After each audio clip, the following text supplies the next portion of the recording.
Welcome back to Touring with the Kids, and this week we're exploring the mighty Glencoe Valley in Scotland. But despite its absolutely stunning beauty, it's a place where we find ourselves getting a little bit spooked out. Are we being watched, and is someone following us? Circling the car park near our truck. That's not normal behaviour. I don't really understand what he's doing. This morning didn't go quite as we planned. We had planned to get up and out fairly early, but we had to make an emergency dash to the laundry. Now luckily there was a laundry in the town, because we really did need to get that done this morning, say no more, otherwise it would have been a complete pain in the bum. But we're all sorted now and we're on the road. We are now going to be starting to head south, and we're going to be heading through Glencoe, so expect some beautiful scenery.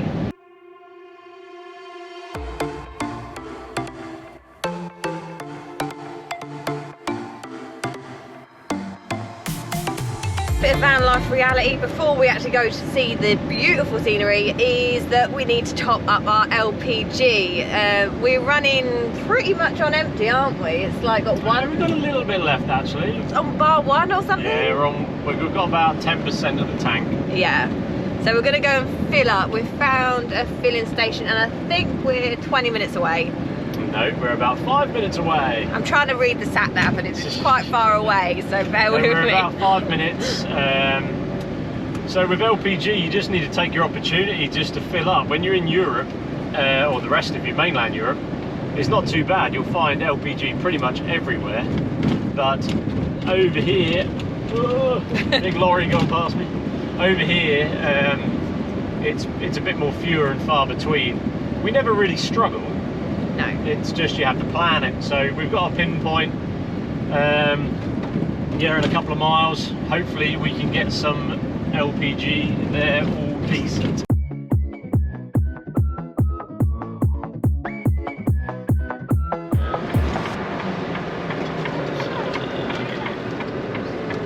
Where is... Well, was there loads of those balls, Cat? No, only one. Okay, I doubt we're going to be able to get any. Why? Because he is filling up there. Right, the only thing I can do is if I turn around, where can I go? I might just need to try and turn around and then I can reverse up to him. This is the thing sometimes with LPG, it's because it's on one side.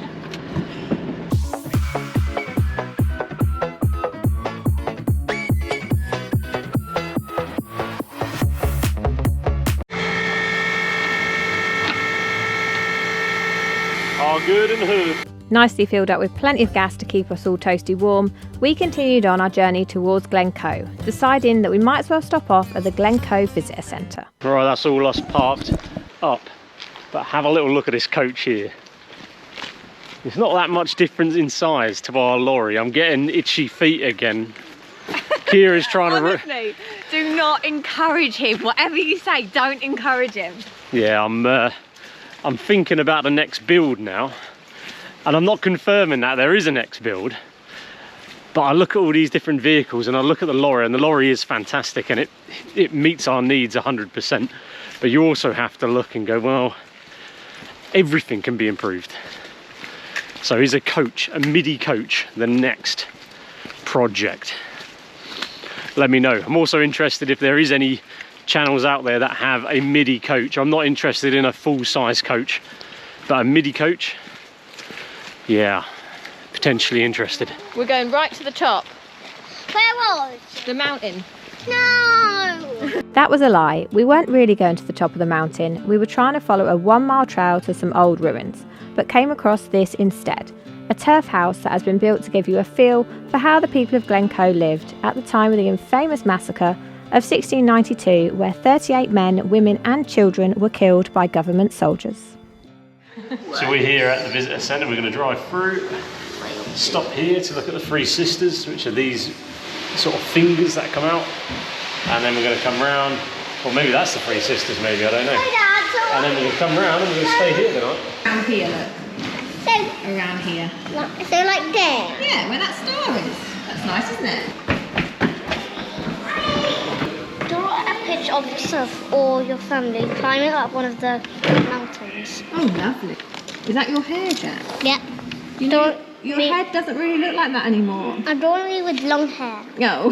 I think snow is light, but it says in an avalanche, a block of snow the size of this box here weighs 28 kilograms, which is 28 bags of that sugar.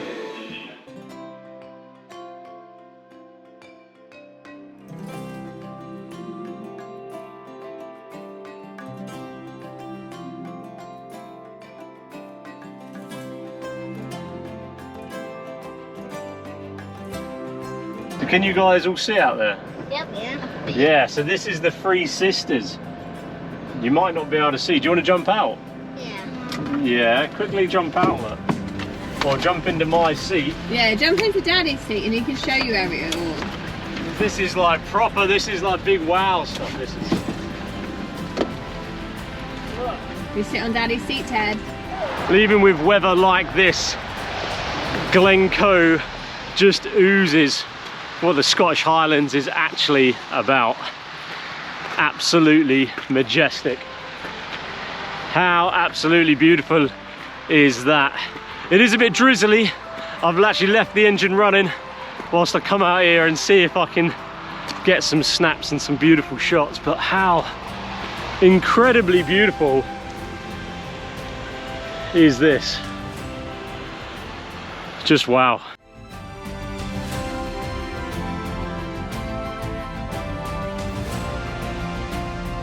Alright, time to hit the road again.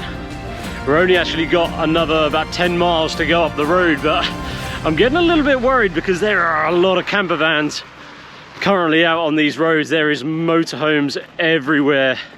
All the car parks of motorhomes and campers in, so I'm hoping we can get parked up tonight because we are staying the night in the Glen.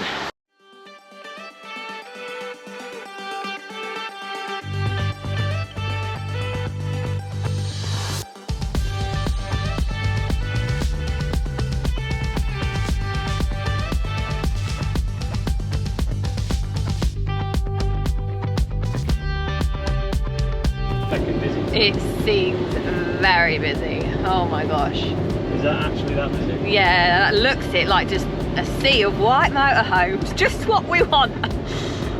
Oh God. And from memory, because we have actually stayed at this place in our old camper van, our little Citroen Relay, and from memory it's quite a slopey little park up as well, so you know we're not really going to have much choice, if we have any choice at all. Yeah, it's just slopey, yeah, that's the only thing, that's what I mean. It's like we're all spaced out. We might just need to plonk ourselves right in the middle. there's a good maybe what, 10 or 12 motorhomes? We can park wherever we want. Should be alright. It's slopey enough that even if the ground is a bit loose, I should be able to get out. A waterfall. It's gorgeous. We're next to a beautiful stream then. Oh yeah. Right, no, I think we're good. So we are at the Glencoe Mountain Resort. Now, hopefully the rules are still the same, and going off the amount of motorhomes, I would guess they are. So this place has actual campsite pitches that you can, I think they're about 20 quid a night, or you can just stay on this gravel bit, which isn't the flattest, for, I think it's a donate. I think we paid 5 quid last time. Yeah, something like that, Yeah. isn't it? So I think that's what we're going to try and do.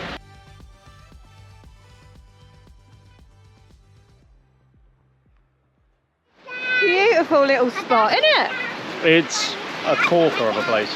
Apart from the lack of visibility, obviously. Well, this is the thing, and you, like, as all camper van owners and motorhome owners will have this, and we get it quite a bit as full-timers on the road, but you have these places that you want to visit, and sometimes the weather isn't on your favour. But this is the Scottish Highlands. I think the thing you need to remember with the Scottish Highlands is like the weather helps set that scene of just rugged, raw, terrifying sort of beauty in a sense. It's a very unforgiving place.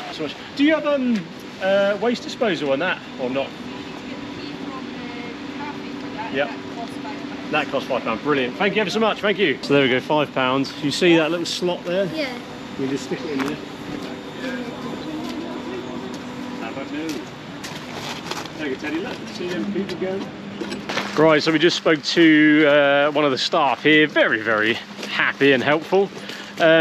it's £5 donation, so you put it in one of the car parking little donation boxes dotted about the place. So it's £5 to stay the night.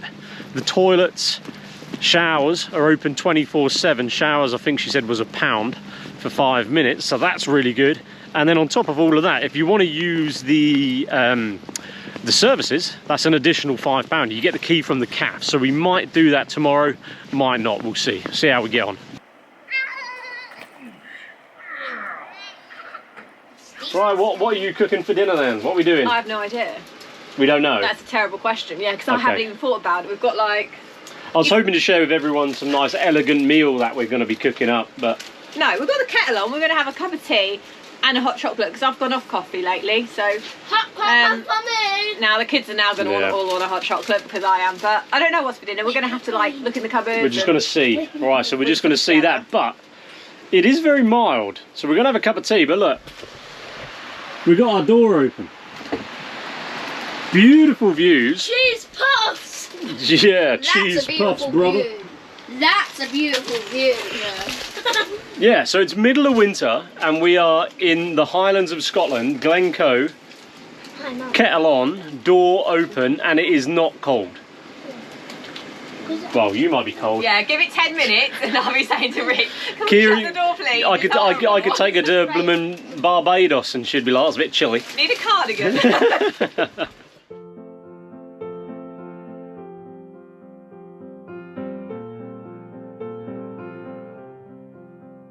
Well, good morning, guys. We had a pretty good sleep here. Well, Kira had a very good sleep because she didn't get up until... What time did you get up? Shaming me now. This isn't that bad. It was 9:30. She had a half 9. And that never happens. So me and the kids were up just gone 7, and Kira was working late last night. So we let her have a nice lie-in. Even offered her a coffee this morning, but she's not drinking too much coffee at the minute. So, have you had any water this morning, my love? I haven't had anything. No water either. Nothing. Savage. Right, so yeah, we had a pretty good sleep here, considering we're in Glencoe, which can be very breezy, and all the rest. We had a little bit of wind, a few gusts, and just sort of that really horrible drizzly rain all night. So not heavy rain, just that drizzly rain. So this morning we are going to get out, going to get Rosie walked. The West Highland Way runs sort of through the valley, so we're going to go join that and sort of, I don't know, just do a couple of miles on there. But first I need to tackle the condensation, something that we all have to face, especially in the winter. But yeah, condensation is a big issue for van lifers, motorhomers. You're gonna get it. You're gonna get it. We even had it in our old house. We had to go round each morning with a window vac. You're gonna get it. Windows especially, our door as well. Our door is an aluminium door, so we get condensation on there. So each morning I go around with a cloth and clean up all the condensation, wring the cloth out, dry it out, and then crack the windows. So ventilation is something we have to do. Now there is something that will stop ventilation. A lot of people have one of these. I've had one of these for 15 years, but what happens is when you crack a window open to get ventilation, something will creep up behind you and tell you to close the window. It's called the wife. It gets cold. It just gets cold. I don't want them open all the time. I know, it's like a necessary evil, ventilation. It's like, it's winter, it's a bit chilly, you know, but you have to ventilate these areas. It's a small space, there's 5 of us and a dog. You have to ventilate, but that means it's drafty. So it is just one of those things that you have to deal with. But even though like I do feel the cold and I'm a little whinger with it, it's not actually cold. Like, don't feel sorry for us or think that the kids are suffering or anything like that, because it's not, like, they don't feel it, do they? They're not bothered. I'm the only one bothered. Yeah. Kira gets cold. Like, we could, honestly, we're going to be heading south. We're going to be heading south. We're going to Portugal, guys. There we go. So we're going to be going to Portugal in literally just a few weeks' time. Kira will feel the cold in Portugal. Guaranteed. Guaranteed. There'll be evenings where she's like, just flick the heating on. Flick the heating and give it a boost. Give it a boost. So yeah, so condensation is something we have to deal with. Yeah, windows, wiping down garage doors, that sort of stuff. So yeah, we're going to crack that out, and then, as I said, we'll get Rosie out on a walk.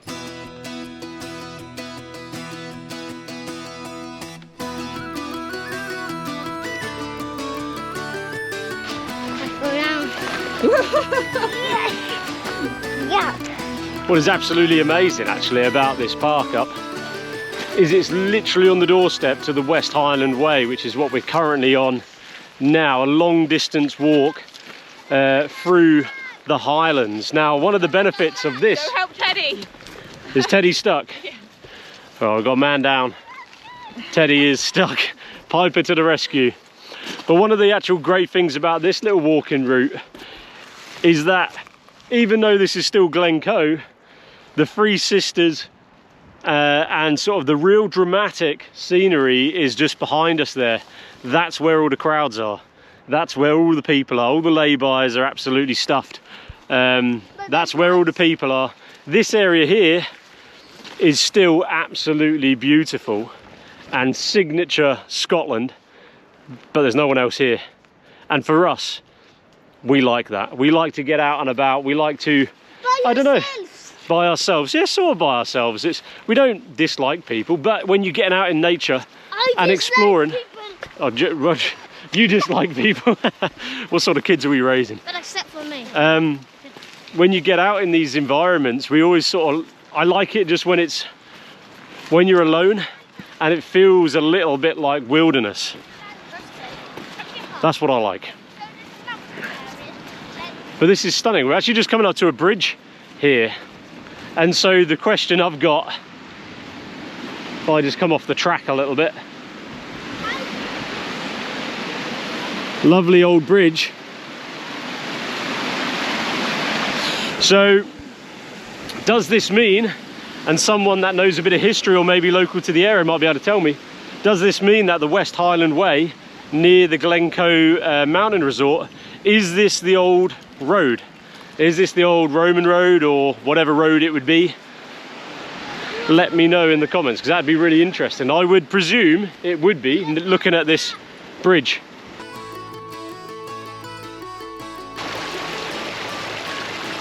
I got a shortcut. Yeah,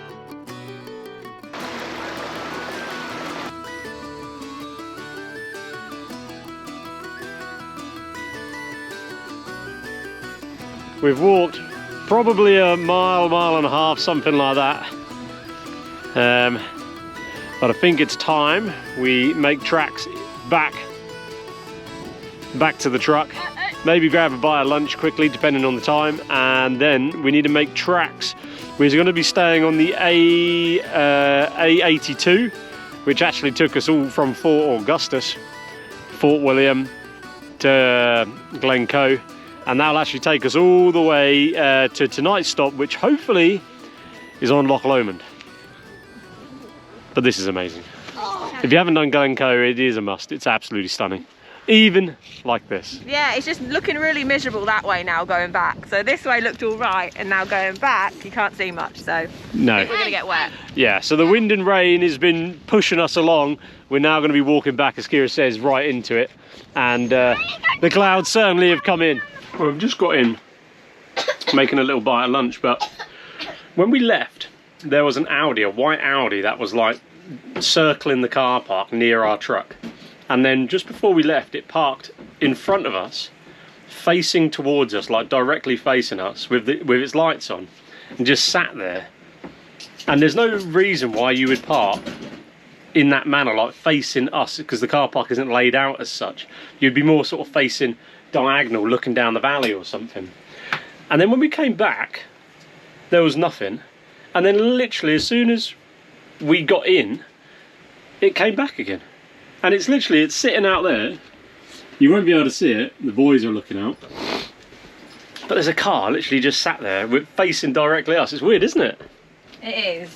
It makes you feel a little bit uneasy, because you just think, what is that behaviour? That's not normal behaviour. I don't really understand what he's doing, so. It's a little bit weird, because yeah. you do hear these little stories, you know, about people coming to your locations and stuff, and something that we don't do is share our exact location. And what we did is we do get spotted, and that, you know, it's great to see people, it's great to bump into subscribers, it's great to bump into followers, it honestly is. But what we tend not to like too much is if people publicly say, oh, you're at such and such place, yeah. Because Yeah, and it could be nothing, it could just be a random person, but it's just weird. It's made us a little bit uneasy. Guys, this is like the weirdest thing. We've just had our lunch, and before our lunch we noticed that the Audi had disappeared. It had driven right out, and we're just about to leave. We just need to tidy up now. We've had our lunch, and it's back. It is literally back, parked in the same position facing us, which is really weird. Hopefully just a coincidence, and maybe we're being a bit paranoid, you know. There's a wicked truck outside. What have you seen? It's a really cool American school bus. Oh, let's have a look. A blue one. A blue one? Oh, wow. That is cool. Well, that's cool. Rick's just had a chat with the school bus who follows us, so got ourselves a little sticker. Come on, it's time to go. In we get.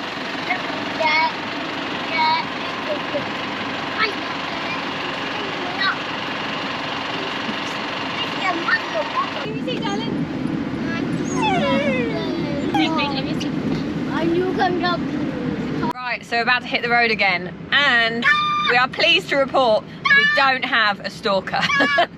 Yeah. At least we think we don't, that's the thing. It was a man and wife sat in the car, and we just watched them jump out and go into the cafe or whatever they're doing here. So I think we're okay, guys. It was just weird because, as I said, they were sort of driving around close to our vehicle, and then they parked in front of us, headlights facing, disappeared. Then they came back, same place, right, pointing directly at us, then disappeared, and then we watched them go, and then they came back again. Yeah. So it's really weird. It just seemed a bit sus, but we're good. We're fine. The thing is, you do hear these stories about just people, like, I don't know. Yeah, we've heard stories of other people on YouTube or whatever, and people find out their location and turn up at their house or whatever. And yeah, we don't want any of that. We don't have a house, but obviously we don't want to. Yeah, we don't want anything bad to happen. So, but we're all good. Well, nearly all good. Nearly all good. Right, let's go. If I could stop the time, I sure would. In this moment, I really wish I could. Do you feel the same way as I do? That feeling of just knowing that I love you. We've now got Loch Lomond on our left, which is absolutely stunning, but our park up is a little bit further south. I think we've got 15 minutes. Yep, that's right. My eyes are working today. All right, yeah, little lay-bys just spotted. But yeah, 15 minutes to go to our planned park up. A little bit unsure of how it's going to go. We will see. The roads are getting a bit tighter. Rick was talking to the guy from the blue American school bus that we spotted in Glencoe just before, and he's come from this direction. He was saying the roads are quite tight, and they are looking a little bit tighter than we've had so far. So we just want to hope that we haven't got any big buses or coaches coming through, because then it will be quite difficult. A little bit snug there, babe. It was a bit snug. It's all right though.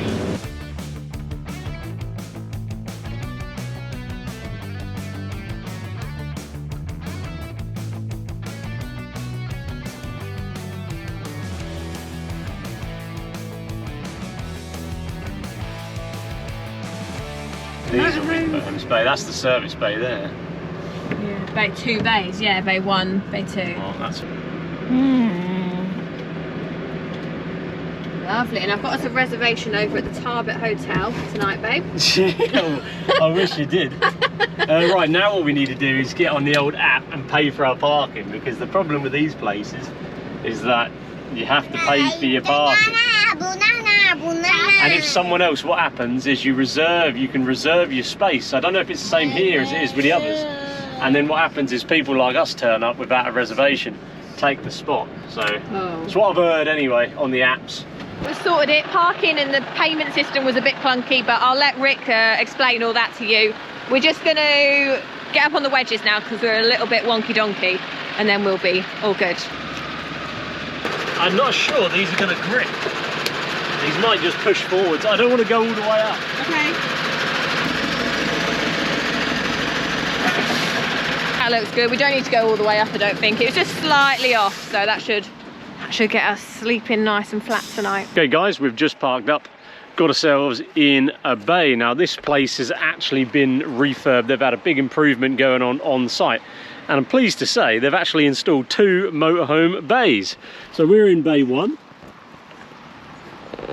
and there's a secondary bay next to us, and they're relatively big. Like we're at the front and we're just in, so 9 meters is the size of this bay. If you're 9.5, I think you would just about squeeze in.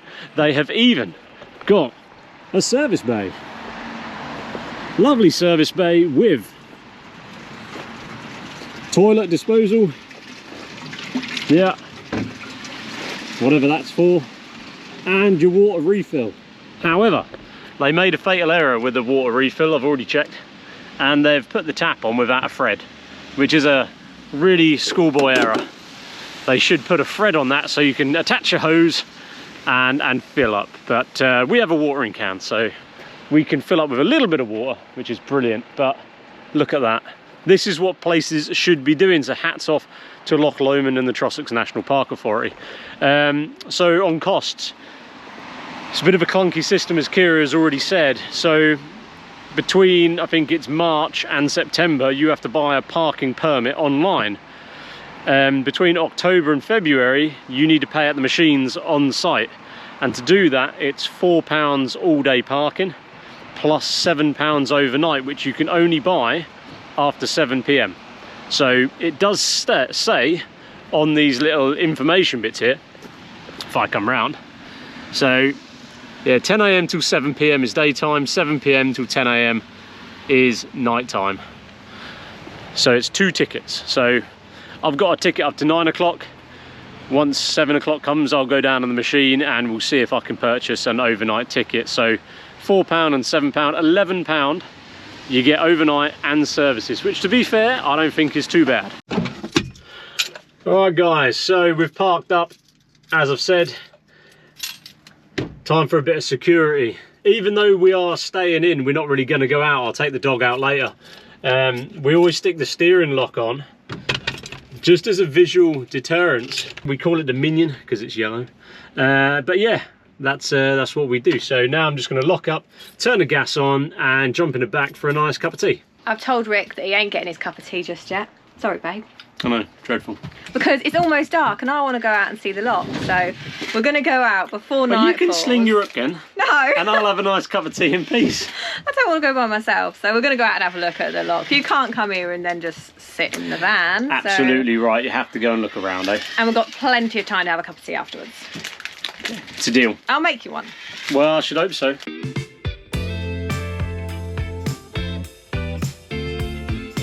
Well, they're obviously having a big development here. They've still got some work to be done. Don't know when it'll be finished, probably spring before the big season, but a few other motorhomes now starting to pull up and just park in the car bays. So we'll see how busy it gets later.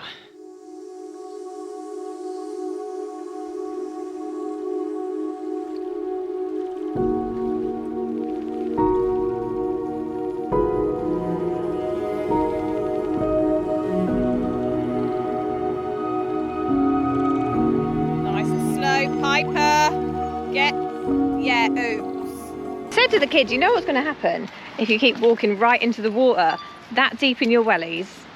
It's going to get water in your wellies. What's happened, Piper? Nice. Do you want to tip out your welly? Steady. Can you carry me home? If there was a fish, hey guys, if there was a fish, I would love to see Piper scream and be like this, ah, fish! Never mind, eh?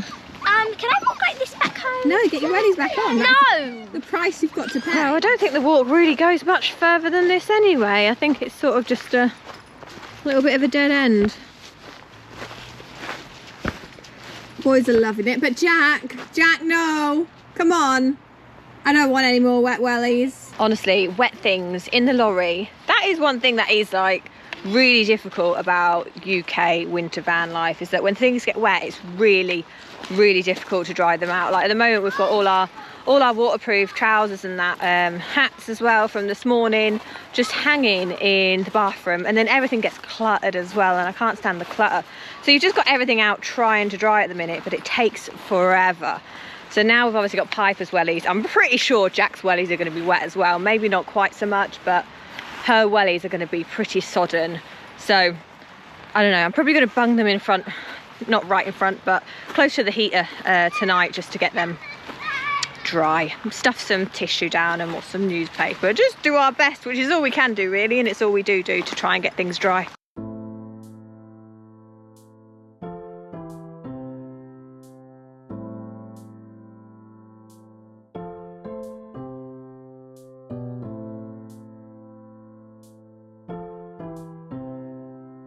See what's in here. There we go, so on site you've got your toilets, ladies and gentlemen. Very nice. I'm not sure what else is here. I think it looks like some sort of cafe. Yeah, latte, Americanos, but obviously it's closed. Oh, your leaflets. A leaflet, Mum. Oh, nice! Blair Drummond Safari Park. It's meant to be a really good place, never been. But anyway, I was hoping the cafe might be open. Because then I wouldn't have to make Rick a cup of tea. I could have just bought him one. But anyway, it's closed. So, got to put the work in. Got to put the kettle on. Home sweet home. Jokes.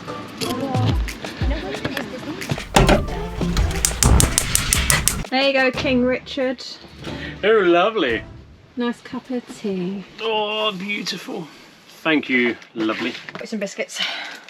Thank you, madama. Oh, you're welcome. Right, guys, that is the end of this week's episode. We hope you enjoyed it. If you did, remember to click that like button, leave us a little comment, and more importantly, click that subscribe button. Yeah, and guys, you want to make sure you hit the subscribe button and notification button, because next week we have something completely different. We're going to be going to a park up, a different style park up, one we've never done before. Ever. So you definitely want to come along and see us and see how we get on, because we do not know how we are going to get on with this. We're like fish out of water. Absolutely. So guys, take care. See you next week.